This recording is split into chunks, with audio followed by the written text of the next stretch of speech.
Recently, head coach Jim Parker and the Alabama State football program came under fire. The NCAA slapping the Hornets with a 2-year probation for the use of ineligible players. Then, late last month, the ASU Board of Trustees announced Coach Parker's fate. It is recommended that Coach Willie James Parker be suspended from his position as head football coach until December 31st, 1985. That decision created a vacancy in the head football coaching office here at Alabama State University. But the middle of last week, that vacancy was filled.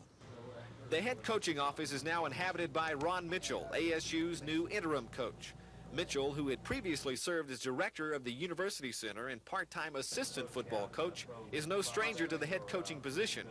He's been head coach at 3 different colleges in the past, including 2 different stints as interim head coach. The latest, Kentucky State back in 1982.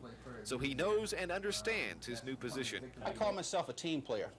When I say a team player, whatever is best for Alabama State University, then I'm willing to move in and help out. Some would say, considering the present situation at ASU, he's stepping into the hot seat.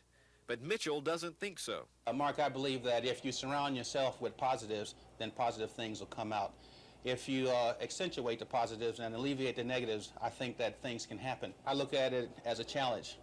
I say a challenge because I believe that players will come back eager and really prove a point. Mitchell inherits a football program that finished 2-9 last season. Won a national As a championship. person, Mitchell describes himself as a humanitarian. As a coach, he says he's a liberal disciplinarian. Having been from the ghetto myself in Chicago, having lived in a project and know what it is to get out of the ghetto, I try to do those things that's necessary for people to succeed. And I guess in a nutshell, that's me. That's Ron Mitchell, is to help when help is needed. And now Mitchell is doing just that at Alabama State. In Montgomery, Mark Thornhill, WSFA TV Sports. That's one of the victories we had last year, so I'm hopeful that that will be a duplicate.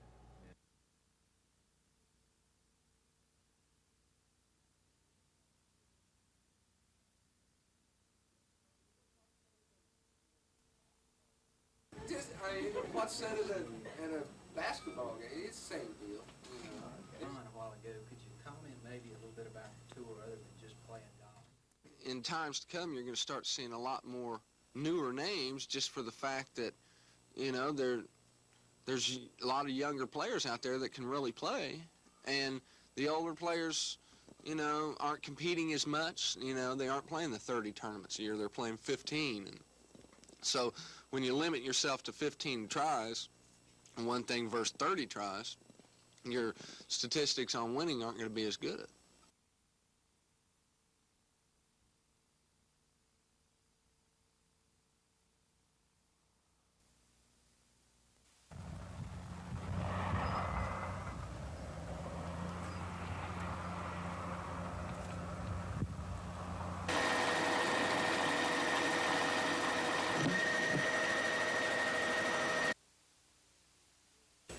We do have a cooperative agreement where we do assist other surrounding states if the call is sent out for help, because Alabama could get in trouble and we would need their help in return.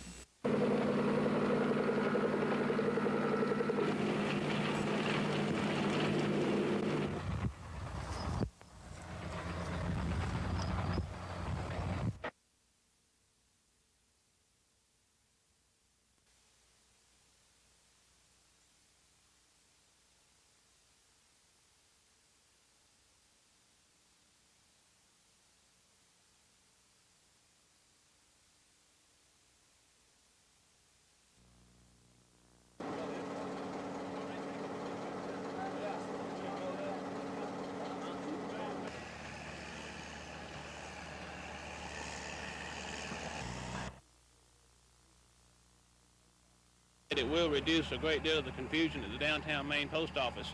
It'll also base the carriers serving this area of town into this particular delivery area, which hopefully that will increase the delivery time getting the mail to the customers in the mornings.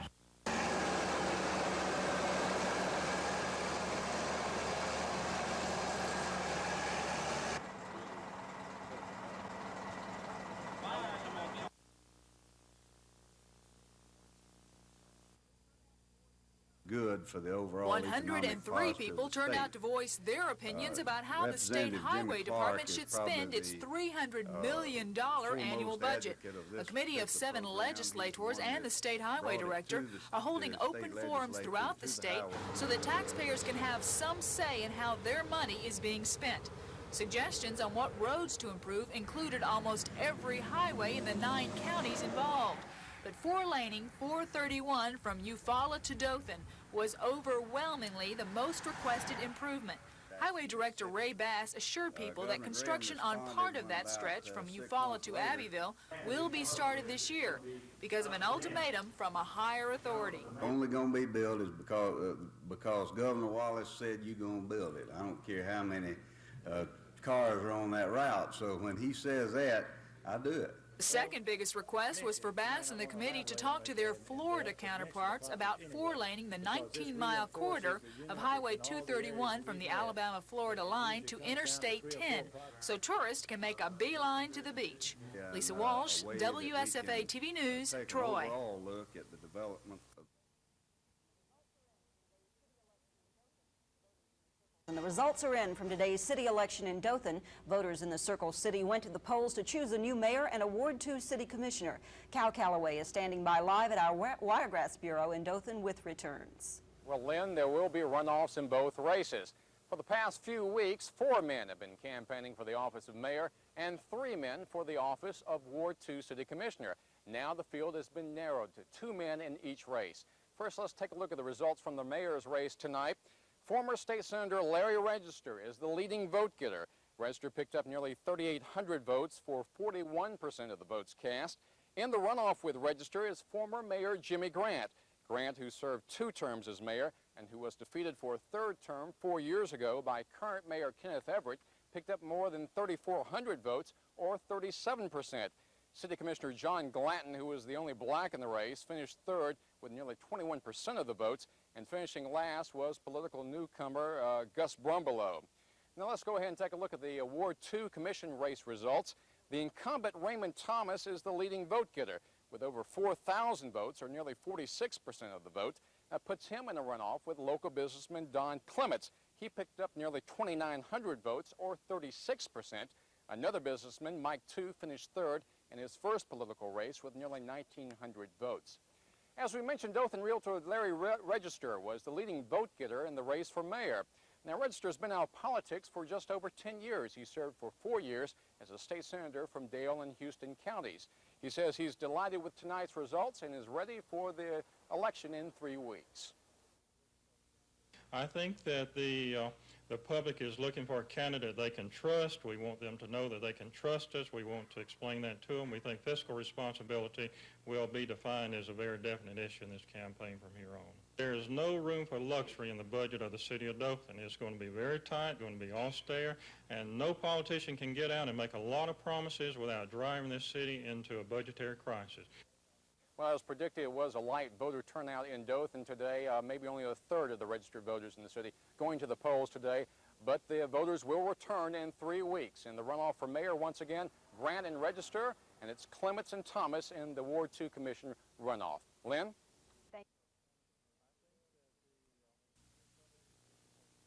I think that the public is looking for a candidate they can trust. We want them to know that they can trust us. We want to explain that to them. We think fiscal responsibility will be defined as a very definite issue in this campaign from here on. There is no room for luxury in the budget of the city of Dothan. It's going to be very tight, going to be austere, and no politician can get out and make a lot of promises without driving this city into a budgetary crisis.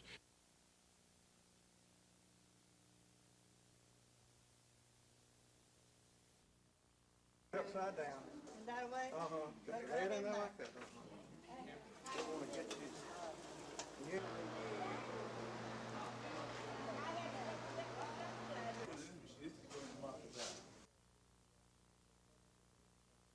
I think that the public is looking for a candidate they can trust. We want them to know that they can trust us. We want to explain that to them. We think fiscal responsibility will be defined as a very definite issue in this campaign from here on. Well, we're going to be trying to tell the people that we want a progressive government, that we don't want the same type of government we had for the last few years in Dothan, that we just got to have a more progressive government if we're going to attract new jobs, new industry, and if we're going to get Dothan going and growing like it ought to be doing. You stick it in there. You stick it in there. Say that back in the cake. You stick that in there and say that. Play lot of crap. That's it.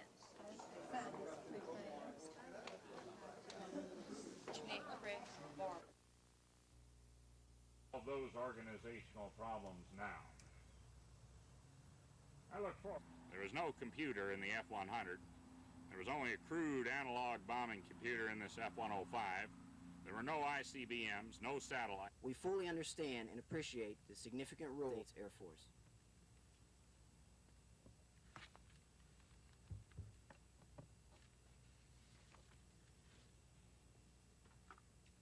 And Air University. We are immensely proud of Mike.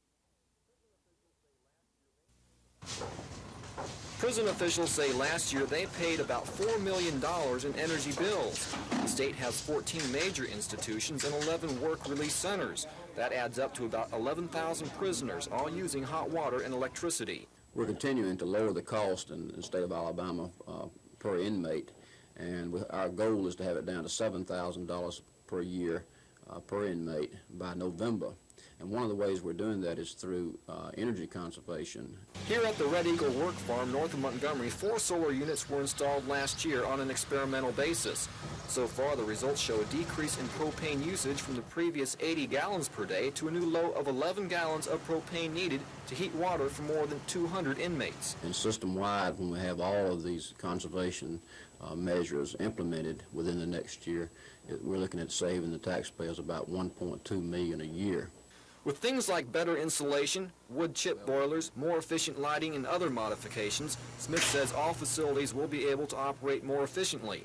And because of that, he says one day it may be possible to ask the state for a smaller budget because of the savings. Craig Meadows, WSFA TV News.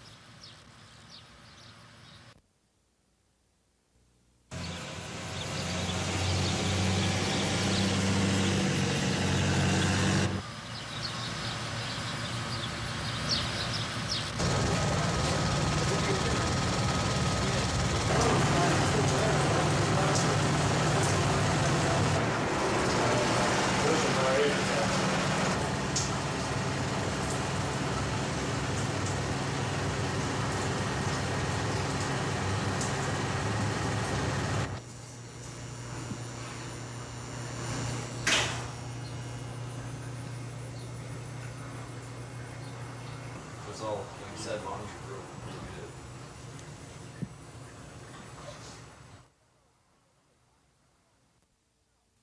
Front door, I holler quit. All right, turn your water on, start cooling it off.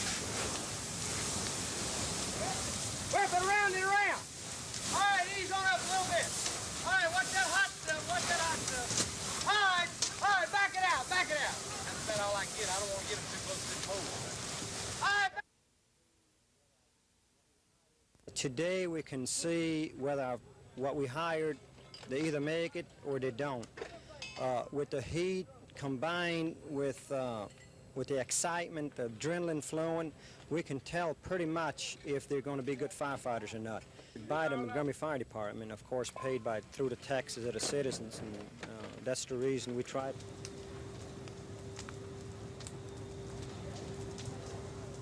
Turn it back on. Help him there, Stalker. Take that shot. Stoner will serve the one-year sentence concurrently with a 30-month sentence he's already serving on convictions in state court in connection with a plot to blow up civil rights marchers and a fire at the Southern Poverty Law Center. Stoner says he put the cross in Knight's yard because the commissioner was speaking out on hiring practices at First Alabama Bank. Commissioner Knight was in court as Stoner was sentenced. Basically, I'm pleased with the sentence, and I think that this should be a deterrent to people who would want to intimidate people or burn crosses in their yard. This is Norman Lumpkin, WSFA TV News at Federal Court.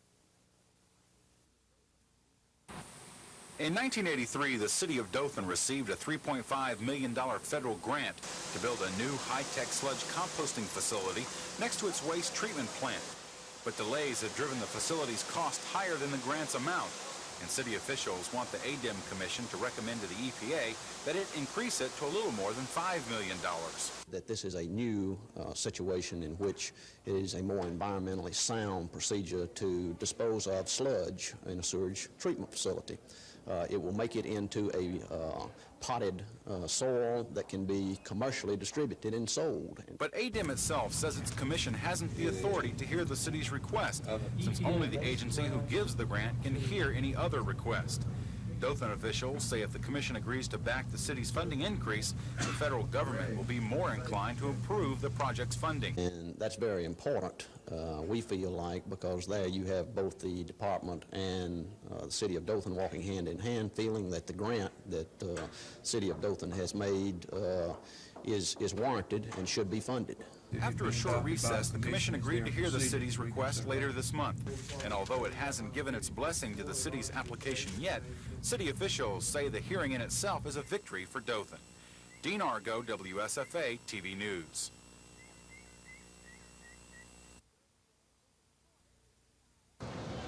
Gertz says his employer, the CIA, has a history of denying involvement with failed missions and abandoned him in his time of need. I presently still maintain that I was working directly for the Central Intelligence Agency and Department of Defense Intelligence Agency, specifically to develop two projects. One project called Project Maya, which was a project involving Latin America and the Contras. The other project, Project Elephant, which was the development of the return of 5 specific MIA POW personnel from northern Laos. Gertz says he was sent to Fort Rucker specifically to research helicopters there, and that similar helicopters were to be used to rescue 5 MIAs he claims are being held in Laos. Gertz is currently out on $10,000 bond. He will begin serving his 3-year sentence on August 12th. Lisa Walsh, WSFA TV News. It's a case full of contradictions. This morning, Gertz arrived at the courthouse and went before federal judge Myron Thompson asking to withdraw his guilty plea. 2 hours later, he changed his mind and pleaded guilty. Then, just minutes after that, he said this. I will still maintain that I am innocent and that I was working for the Central Intelligence Agency, and I think the time is going to bear that out. The Central Intelligence Agency has a history of denying things. And Gertz says he was working on 2 covert projects. The first, called Operation Maya, was designed to set up medical facilities for the Contras in Central America. The second, Operation Elephant, was to rescue 5 MIAs he claims are being held in northern Laos. To carry out the 2 operations, why did you need to be in Fort Rucker? Specifically, we used Fort Rucker to develop aviation information in regards to helicopter aircraft. Our primary purpose was to properly research the utility uses of helicopter aircraft and determining whether or not we could actually carry out the projects and successfully complete the missions that we had assigned. Gertz says the operations were financed by the private sector and the money was being funneled through Senator Helms' office. Gertz says that Helms' congressional aide, Dr. Clifford Kirchhoff, had promised him $500,000 and a light sentence if he pleaded guilty. But Kirchhoff scoffs at Gertz's claims, saying they're, quote, absolute nonsense and obviously a flight of his imagination. However, another Helms aide confirmed that Gertz and Kirchhoff have talked, although she wouldn't reveal the nature of that conversation. Gertz is currently out on $10,000 bond. He will begin serving his 3-year sentence on August 12th. Lisa Walsh, WSFA TV News. Today was the day Judge Thompson and the attorneys for the plaintiffs, plaintiff intervenors, the Attorney General's office, and the State Board of Education would discuss the mechanics of the case, mainly settlement enforcement, as ordered last week by Judge Thompson. The plaintiffs' attorneys told the court they've studied the consent decree, accepted it, and will file preliminary approval of it tomorrow. We stand ready, willing, and able to help the state of Alabama build a test that is fair, that measures knowledge, and that does not discriminate against black people. Now, it's up to the State Board of Education to notify all Alabama teachers who failed the exam about the lawsuit, the settlement reached, and monetary damages involved. None of the provisions of the decree, lowering passage of the test score, requiring education officials to consider grade-point averages until future tests are developed, and establishing a 3-member panel to revise a new test is binding until Judge Thompson gives final approval of the settlement. It still will take several months before any of the prospective instructors can actually begin teaching. Judge Thompson must issue a final order, which won't come until after a September hearing. That order will be appealed. Still, plaintiffs' attorneys are satisfied, saying victory for nearly 800 prospective Alabama teachers is won. Kim Davis, WSFA TV News. As the City Commission certified the election, there were no surprises from last night's unofficial vote count. Leading the way in the mayor's race was former State Senator Larry Register with 41% of the vote. Also qualifying for the runoff was former Mayor Jimmy Grant with 37%. City Commissioner John Glanton, trying to become the city's first black mayor, finished third. The public is looking for a candidate they can trust. We want them to know that they can trust us. We want to explain that to them. We think fiscal responsibility will be defined as a very definite issue in this campaign from here on. Well, we're going to be trying to tell the people that we want a progressive government, that we don't want the same type of government we had for the last few years in Dothan, that we just got to have a more progressive government if we're going to attract new jobs, new industry, and if we're going to get Dothan going and growing like it ought to be doing. In the commission race, incumbent Raymond Thomas will face businessman Don Clements in the July 30th runoff. The key to the mayor's race may be who can pick up the strong black support of Commissioner John Glanton. Glanton has said he has not yet decided to make an endorsement in the mayor's race, but if that endorsement does come, it could swing the race one way or the other. Cal Calloway, WSFA TV News, Dothan. That has been started by the welfare agencies for animal protection in the state of Alabama. And it was what we're trying to do is to have this bill enacted, which would mainstream Alabama with other states so that abused animals could be protected in Alabama like they are in other states. We need the help of this administration, and I feel like this administration will help us. Well, we will, Thank you. because there's nothing like animals that are discarded from families, you know, that maybe leave them out. I saw the other day where this person burned some kittens. Yes. Yes. How in the world anybody burn a kitten to it? Right now, the humane societies can go out on an abuse case and see an animal with a chain grown into its neck dying, and they cannot take that animal and treat it medically. They have to walk off and leave it. And this is the biggest problem to me. The animals just have to die while the cases are being tried in the courts. If there is a certain move by this administration, then I'm going to call the legislature into session for a 5-day special session, get them in and get them out. In my opinion, there are going to be only certain bills that could pass in 5 days, which is the minimum time. I do not feel that we need to burden a track record of a bill by having it defeated a second time if there is a saddling in that we want the legislature to come and leave in 5 days. If that's the spirit of this session, I will not feel that it's the time to introduce it. If I feel like that this is going to be a special session or in other states, we need the help of this administration, and I feel like this administration will help us. Well, we will, Thank you. because there's nothing like animals that are discarded from families, you know, that maybe leave them out. I saw the other day where this person burned. I've been in the legislature for 12 years. I have received as much individual constituency letters, I mean letters from the heart, not form letters, written on this one issue than any other matter that I've been involved in since I've been involved, which means that you've got people all over this state that are concerned about the problem of animals being abused and nothing to do about it. People want Alabama to become part of the mainstream. They're tired of hearing that Alabama is the only state that does not have this opportunity and does not have that benefit. Humanitarians are aware of it now, but I think once the man in the street realizes that we are without this legislation, I think he will support it with letters to his legislators, and I feel it will pass.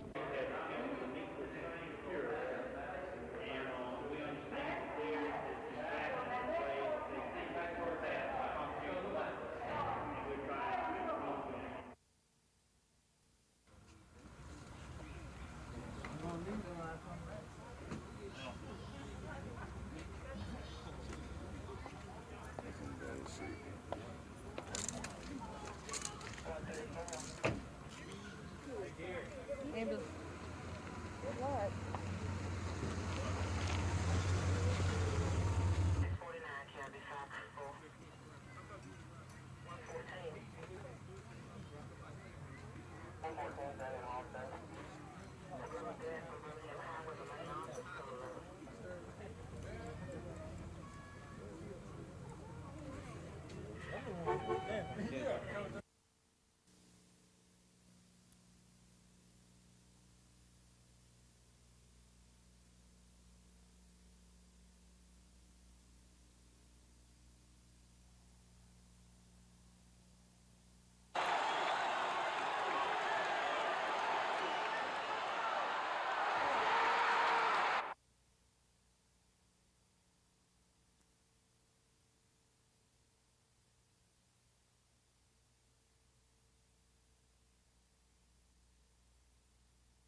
Carpio's suit says he and his wife were in this neighborhood looking for a home to purchase when an unidentified man in shorts and a t-shirt came up to their car and demanded to know who they were and what they were doing here.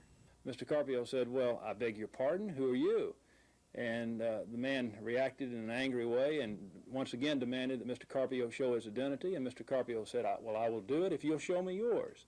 And this went back and forth several times, and finally this man who was demanding his identity, who claimed he was a police officer, went into his home and came out with a police badge. At that point, Mr. Carpio said, "Sure, here's my California driver's license, shows my identity."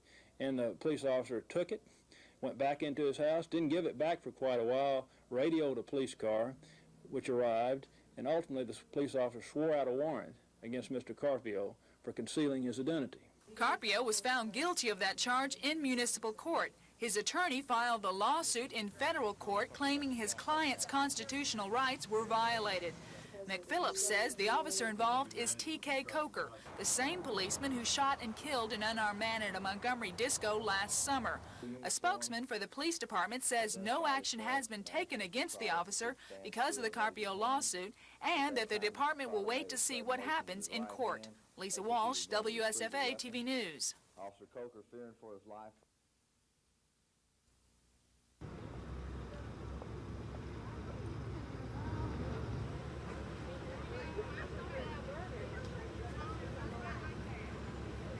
I got corn, cantaloupe, watermelon, tomatoes. We have, well, pole beans, tomatoes, corn, squash, and okra today. I'm not carrying that there. You can hardly carry it, I'm not carrying it. We have two men that are in very serious condition. One is in Jackson's ER, the other one's at the VA hospital. They're both brothers. This occurred at 151 John Morris Drive. They become involved in an argument, armed themselves with small caliber weapons. One shot the other about 5 times in the chest, and then the other returned fire, shooting his brother 3 times in about the same area. Police were called about 5:40 p.m. last night. The possibility of another child had been brought out in testimony during a one-day. She is indeed the daughter of Hank Williams, born to Hank and his longtime lover, Bobby Jett. In fact, she was the love child of Hank and the subject of a detailed contract between Hank and her mother. She was, in fact, adopted by Hank's mother, Mrs. W.W. Stone, in proceedings Mrs. Stone instigated within days of Hank's death. Kathy's mother, Bobby Jett, acknowledged in writing, as part of the adoption proceedings, that Hank Williams was, in fact, the father of her child. Understood that the possibility of another child had been brought out in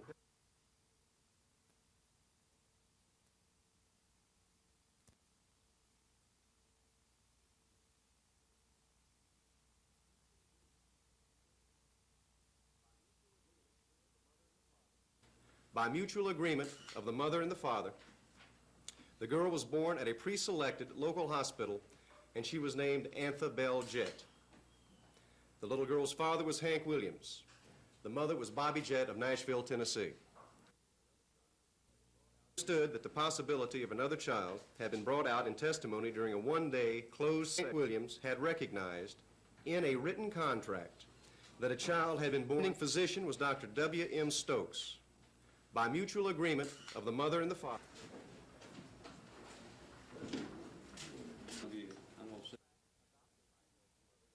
She was, in fact, adopted by Hank's mother, Mrs. W.W. Stone, in proceedings Mrs. Stone instigated within days of Hank's death. Kathy's mother, Bobby Jett, acknowledged in writing, as part of the adoption proceedings, that Hank Williams was, in fact, the father of her child. Hank Williams attempted to provide for Kathy before her birth. After many years of injustice, we're going to set the record straight and fulfill the spirit of his intentions. I mentioned that along the way since last year we intend to find out. We intend to find out why the daughter of Hank Williams has been systematically and consistently trial takes turn as possible daughter is reported. Quote, a complex trial, W.M. Stokes, by mutual agreement of the mother and the father. The girl was born at a pre-selected local hospital, and she was named Antha Bell Jett. The little girl's father was Hank Williams. The mother was Bobby J.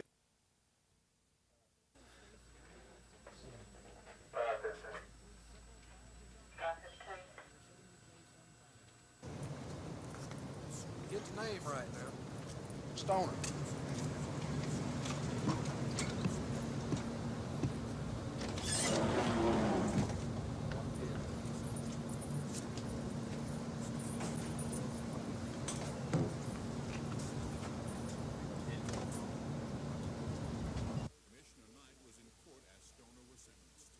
Basically, I'm pleased.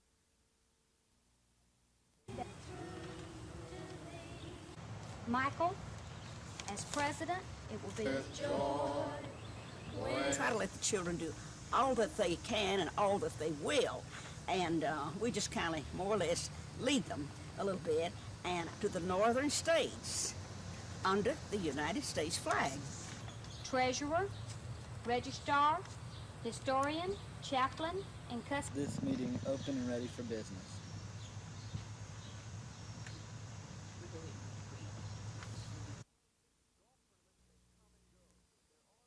Golf tournaments may come and go, but there are certain prestigious events that just seem to stand apart from the rest. On the PGA Tour, there's the U.S. Open and the Masters, for example. But this area is not without prestigious golf tournaments of its own, specifically the 72nd Annual Montgomery Country Club Invitational. 71 years worth of history and heritage. Such players as Bobby Jones and Ben Hogan have played this tournament in years gone by. And it's that prestige, that history, that's made the MCC Invitational one of the oldest and best-known tournaments in the state. All you golfers like to play in the golf tournament of the year, and this has been that in this area for a long time. Last year's tournament turned out to be a one-horse race, with Talbert Griffin running away with it. But Griffin has since turned pro, so the #1 contender this year has to be Sam Farlow, a former PGA pro from Birmingham. Farlow finished second at last year's 71st Invitational. And looking back, he says under more normal circumstances, his scores would have won it for him. But in order for Farlow to win it this time around, he'll have to contend with a good field of some 170 golfers from across the state in the southeast. He'll also have to contend with the somewhat deceiving 6,500-yard course. You got to play good golf. It's a term course. You have to be able to hit all the golf shots. You'll use all 14 clubs when you get through playing, and that's what a golf course is supposed to do. It's a golf course. It's a thinker's golf course. And tomorrow morning, for the 72nd year, this thinker's course will be challenged. In Montgomery, Mark Thornhill, WSFA TV Sports.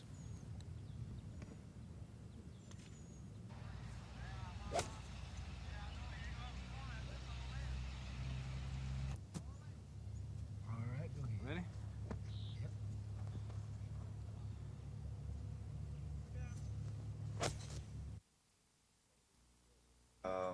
And some of these children, that is the reason we're here, are not so lucky.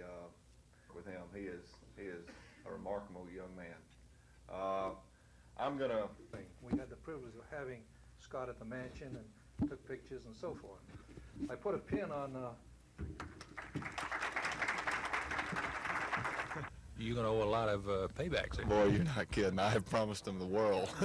We may have to give them everything in Montgomery to get them here. No, but they're friends of mine, and we do a lot of these things throughout the year, and each one of these guys is involved in different things, and they ask favors of me, and I ask favors of them, and it's real convenient being at the Southern Open, and you know, it's just close, and I can get them to the next tournament on a Monday night. So that was real important, real crucial in getting them here is just to take a day of their time.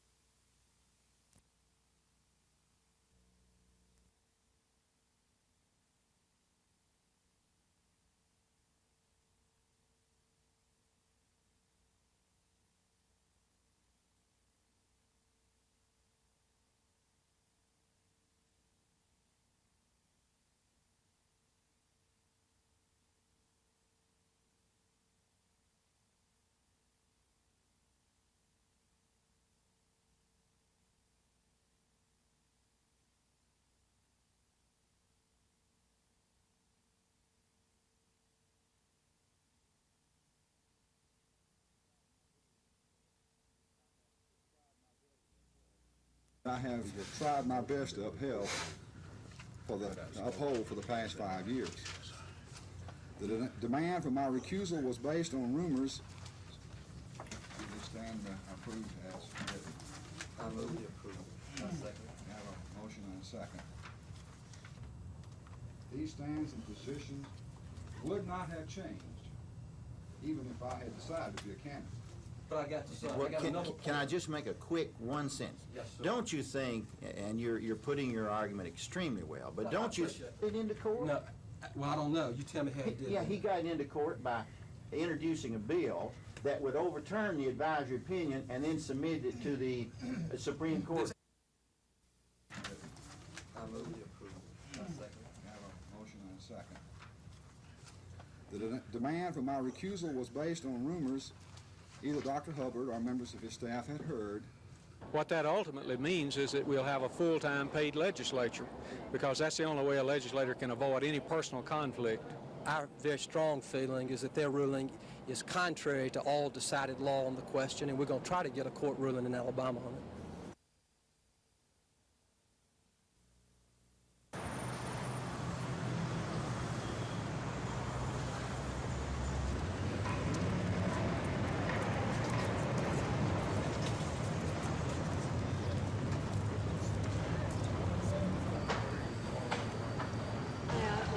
Back at 1:30. What did they want? To go to 1:00.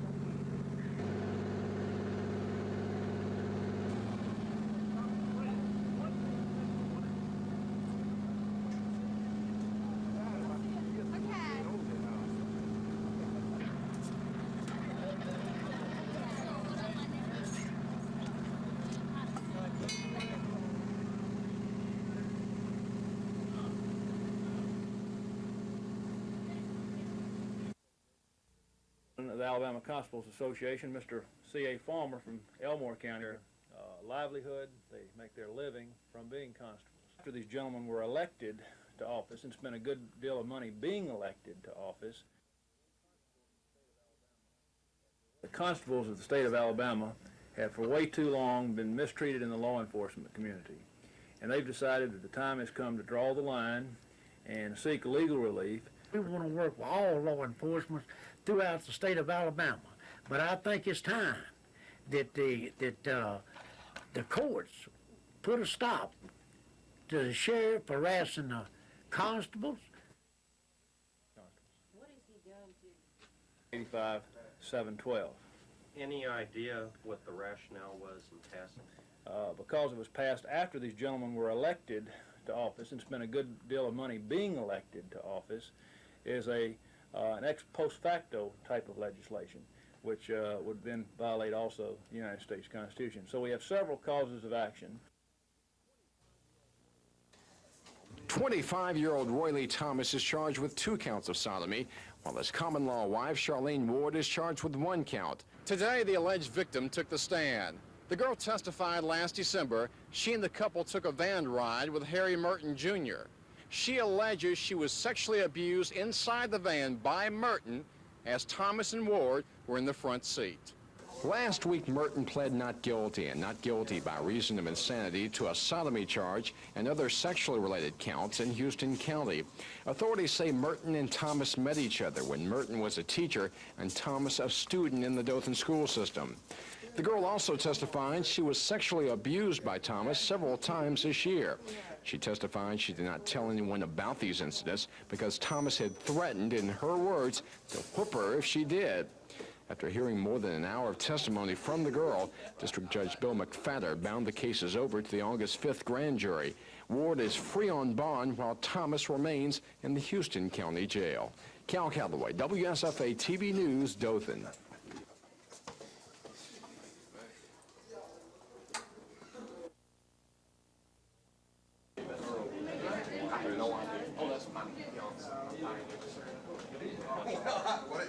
That's a big change from, I have no idea. I know she. Yeah, now I could go home.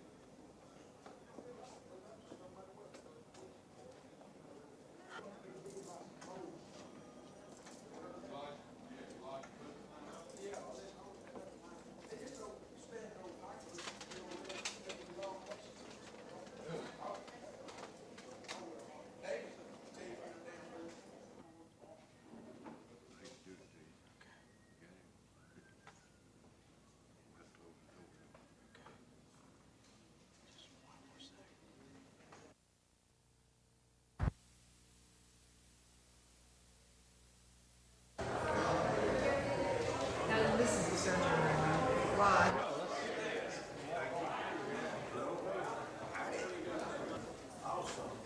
Good birthday. How about that, Scott? I want to see some blood right here. If you need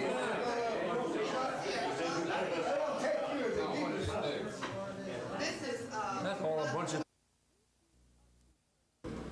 These students are teachers who normally find themselves in front of the classroom. But this summer, they, like teachers all across the state, will be assuming the role of student, taking advantage of the state's first Teacher in Service program. It will enhance the professional ability of the instructor, as well as the learning tendencies or learning abilities of the students. That's the reason the $2 million program was set up by the Governor's Reform Commission to improve the quality and image of public education in Alabama. We didn't have enough math and science teachers, and those out there needed additional information. They needed to be brought up to date. The centers are based at colleges and universities like Auburn all around the state.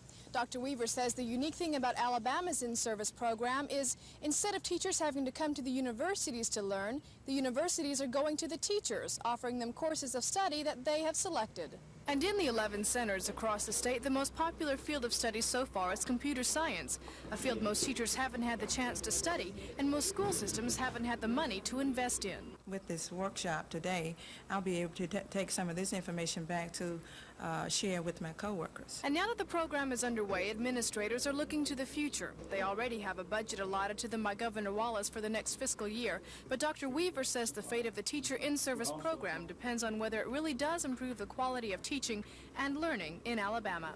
Terry Stanton, WSFA TV News, Auburn.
Chief, and first of all, I want to, therefore, we've got to give them $1 worth. Alvin L. Bright.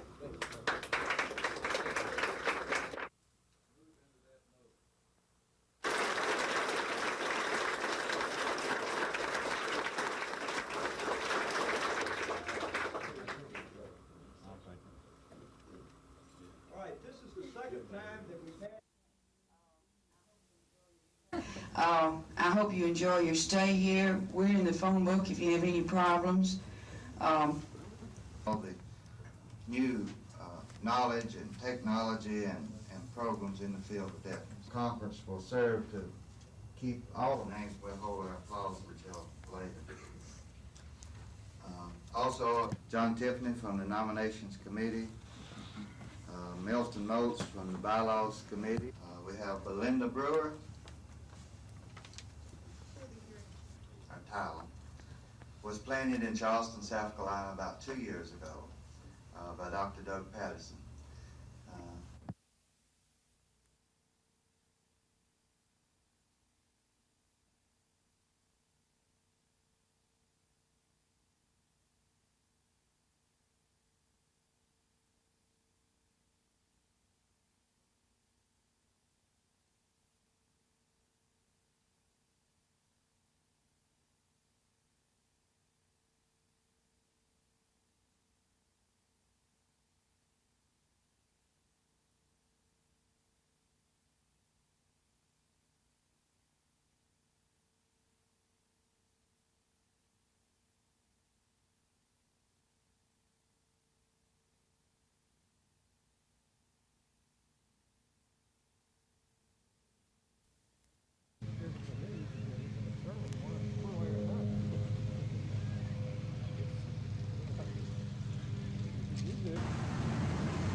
People that come in for the first time see a 6,500-yard golf course, and that sounds short, but when they finish, they find out it's really a long 6,500. It's a thinker's golf course. If you don't use your mind out here, there's some holes that you can, that are easy holes, but they can jump up and grab you, like the 9th hole, 15th hole. Both of them aren't 300 yards long, but you can make a 6 or 7 if you don't watch out.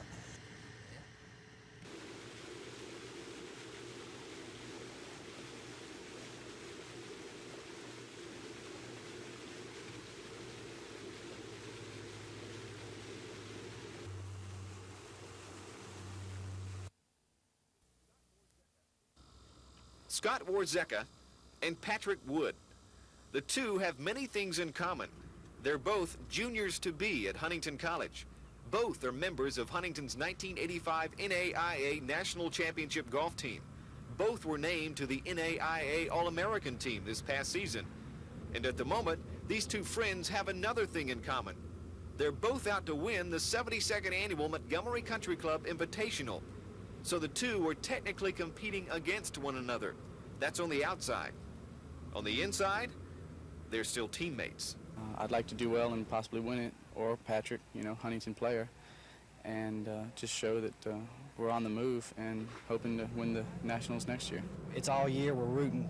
We're team-oriented. We're rooting for the team, and I'm rooting for him just as much as I'm sure he is for me. The two both started well today. Warzeka, here with a nice chip shot to the 7th green, blazed the course with a 4-under par 66, a solid round of golf. I just hope if I'm putting well and don't hit it any major trouble out here that I can keep it around par. I don't know if I can shoot 366s, but par for the next 2 days, I'll be happy with that. Meanwhile, Wood, who missed this putt for par on the 6th, overcame some trouble today to finish with a 1-under par 69. Those two scores put the two at the top of the leaderboard early on today. I'd like to finish up 1 and 2 in this. That'd be nice. Which one 1 to which one 2? We'll wait. In Montgomery, Mark Thornhill, WSFA TV Sports.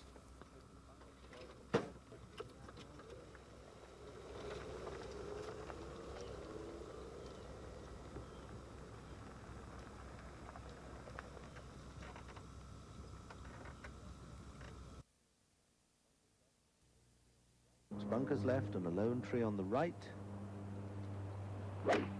Too far left, there's trouble, and if you push it right, you get behind the tree. It looks as if Nancy's hit it dead center.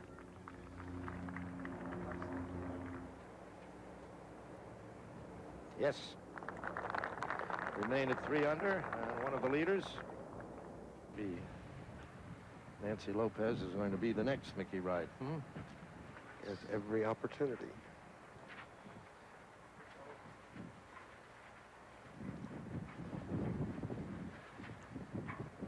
A long putt.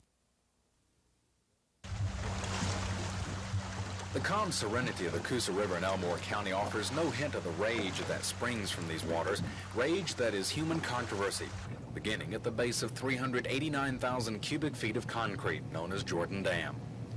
The waters below the 57-year-old dam have long been a fisherman's haven for catfish, spotted bass, and other fish, but no more. Haven't caught anything? How long you been fishing out here? 3 hours. 3 hours? You haven't caught anything? Fishermen and others say the days of big catches are gone because Alabama Power Company is only sparingly using Jordan Dam, now depending on the much younger Walter Bolden Dam. That shift by the power company has also shifted the flow of the Coosa through Jordan Lake to a man-made canal, leaving the once active Coosa River a slow-running, shallow stream. Is it like this all the way down real shallow? No, it's worse than this. This is the best. This is the best part? This is the best part right here.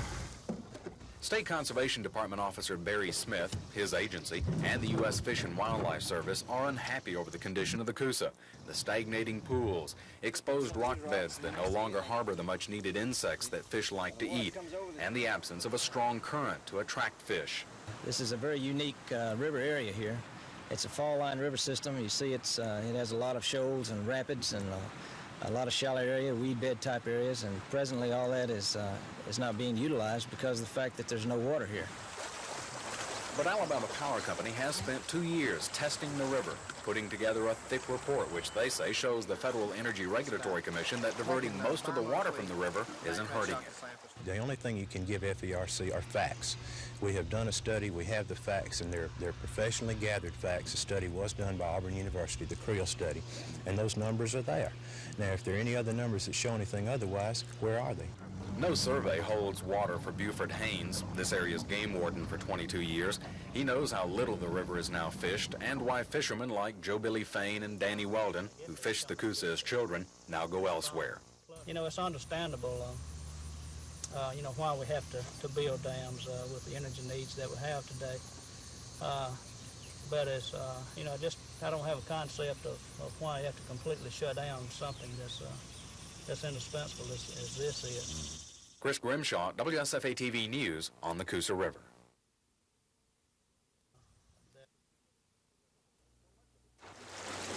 For much of the summer, the Coosa River below Jordan Dam is shallow.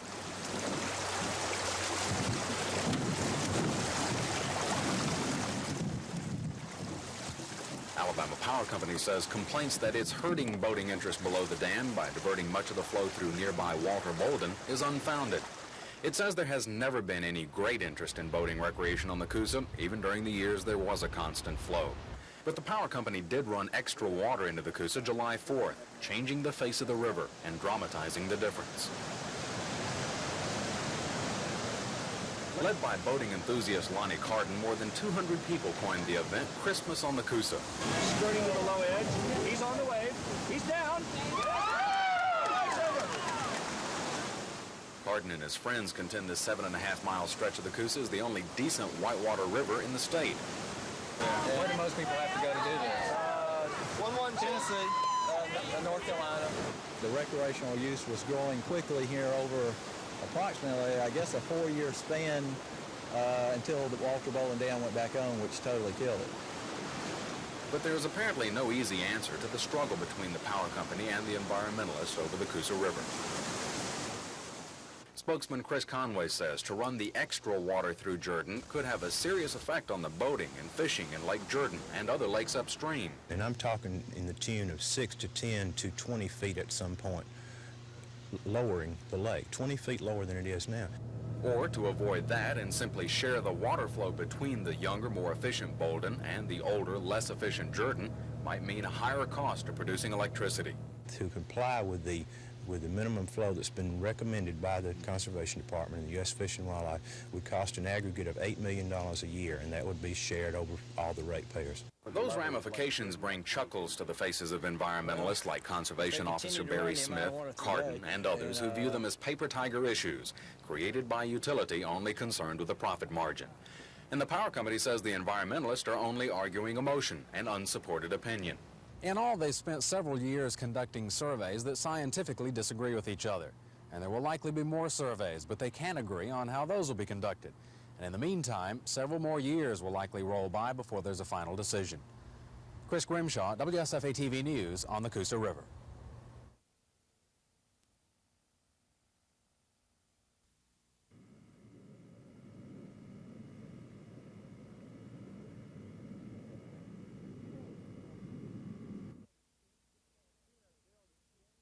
Peanut bill keeps the present program. It's worked. It hadn't cost the government any money, and it is a good program. It has some provisions that will take care of the fact that we've had inflation, and inflation has taken place in regards to the cost of production of peanuts.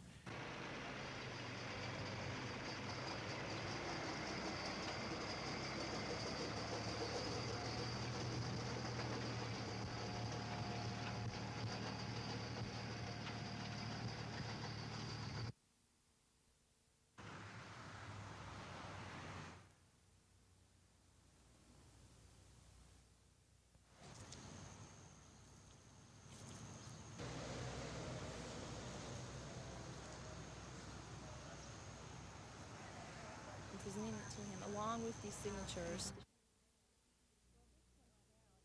Well, at this point right now, it's in its beginning stages. We have organized petitions. We're in the process of writing a letter to the chancellor at AUM, and we've had several friends going around from neighborhood to neighborhood getting support. The petitions are also located at Mel's Photo and Montgomery Mall Golf. We've got them in a few local businesses, and right now we're just in the stages of drumming up support.